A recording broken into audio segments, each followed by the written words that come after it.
વસ્ત્રાલમાં કેડસમાં પાણી ભરાયા હતા, જ્યાં વરસાદી પાણી સાથે ગટરના પાણી ભેગા થયા હતા. તંત્ર દ્વારા કોઈ પગલાં ન લેવાતા સ્થાનિકોમાં રોષ ફેલાયો છે.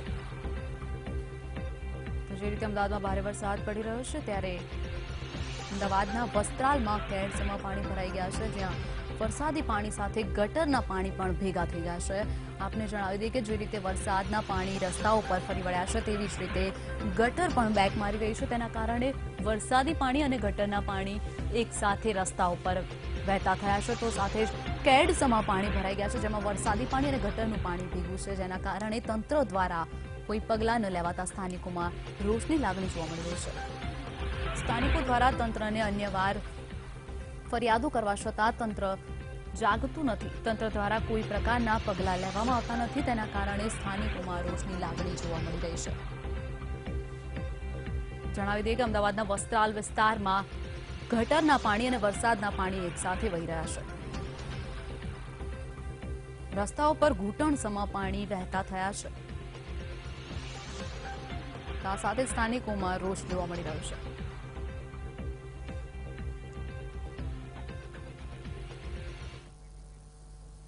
અમદાવાદમાં વહેલી સવારથી જે ધોધમાર વરસાદ વરસી રહ્યો છે, જેના કારણે નીચાણવાળા તમામ વિસ્તારો પાણીમાં ગરકાવ થઈ ગયા છે. અમદાવાદના દાણી લીમડા વિસ્તારમાં લોકોના ઘરમાં 3 થી 4 ફૂટ જેટલા પાણી ભરાઈ ગયા છે, પરંતુ હજુ સુધી તંત્ર દ્વારા કોઈ જ મદદ કરવામાં આવી નથી, જેથી લોકો ભારે મુશ્કેલીમાં મુકાયા છે અને તંત્ર પાસે મદદની માંગ કરી રહ્યા છે. આપને જણાવી દઈએ કે જે રીતે વહેલી સવારથી અમદાવાદ જળબંબાકારની સ્થિતિમાં છે, તેમાં અમદાવાદના દાણી લીમડા વિસ્તારમાં લોકોના ઘરમાં 4 ફૂટ જેટલા પાણી જોવા મળી રહ્યા છે. લોકો દ્વારા તંત્ર પાસે મદદ માંગવામાં આવી રહી છે, પરંતુ તંત્ર હજુ પણ ક્યાંક ને ક્યાંક નિંદ્રામાં છે.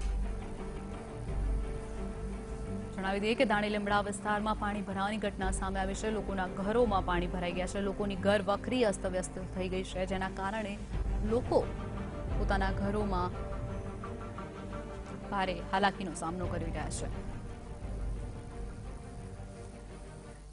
રાત્રે જ્યારથી પાણી આવ્યું છે ત્યારથી લોકો ખાટલા પર બેસીને કોઈ જાગ્યા છોકરાઓને જો તેડીને ફરીએ છીએ.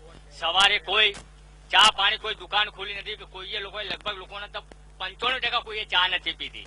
કારણ કે જે રીતના વરસાદી પાણી લોકોના ઘર સુધી પહોંચ્યા છે, ઘરની અંદર જાણે કે એક નાનું નાવા માટેનું કુંડ બનાવ્યો હોય એ રીતના દ્રશ્યો તમામ જગ્યાએ જોવા મળી રહ્યા છે અને લોકો અપેક્ષા રાખી રહ્યા છે કે જે વરસાદી પાણી છે તે જલ્દીથી જલ્દી ઓસરે અને એમનું જે જીવન છે તે જલ્દીથી સામાન્ય બને. કેમેરામેન સંજય જાદવ સાથે નરેન્દ્ર રાઠોડ, VTV, અમદાવાદ.